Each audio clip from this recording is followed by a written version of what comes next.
intellectuals that the events of the new century were of world historical importance. These events meant something for how we saw ourselves, for where we placed ourselves on the timeline of history.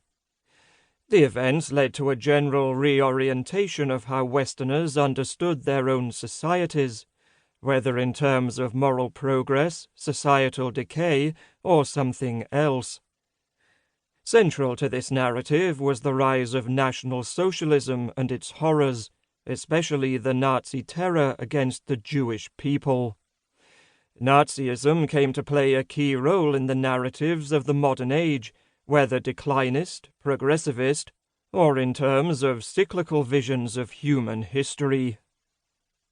This history has not been examined in the light of current reappraisals of our political predicament and the modern political settlement as a whole. This book seeks to fill that gap by retrieving forms of thought shaped by this former crisis in order to make them available for our own reflection today. In particular, this study directs our attention to theological figures who are rarely invoked in this discussion, but who have much to say to it. Indeed, these thinkers, Karl Barth and Dietrich Bonhoeffer, had much to say from within the eye of the storm during the crisis of Europe. Beginning with Barth in the wake of the First World War, continuing with Bonhoeffer during the rise of National Socialism in Germany, and proceeding with Barth through the Nazi period and into the decades beyond, when he would reflect back on its political import, we will follow Barth and Bonhoeffer to see what they have to say to us today. The answers will not be direct, vote for this candidate and not that one, but instead will help us think through the modern age itself, its promises and its perils.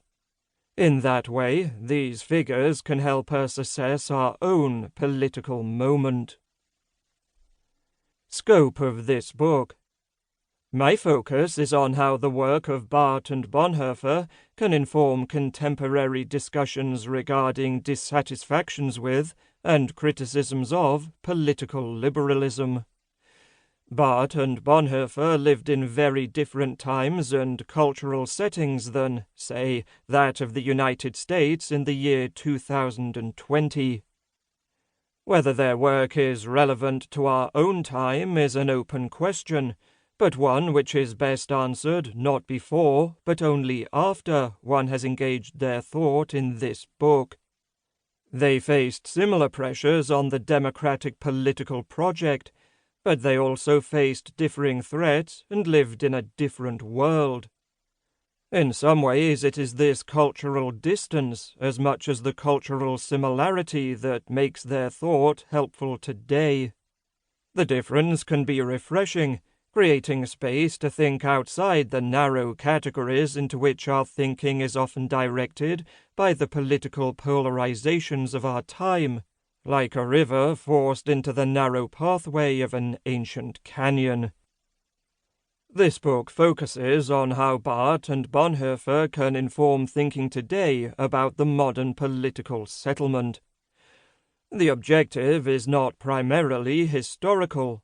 I do not seek to provide any kind of causal history of how the current social-political situation came to be. Thus, I do not take a stand on questions such as the extent to which modern political history is the result of economic structures and developments, as opposed to the outgrowth of ideas and values such as freedom, equality, and human dignity. Important as that question is, it is simply beyond the scope of this book. This is a project in the field of social ethics rather than history, but one which looks to historical figures to address contemporary ethical and political issues.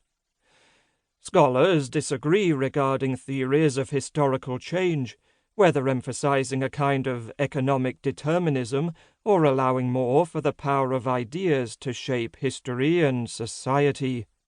My own project swings free of these debates, addressing scholars who find themselves placed across the spectrum of possibilities in how they view historical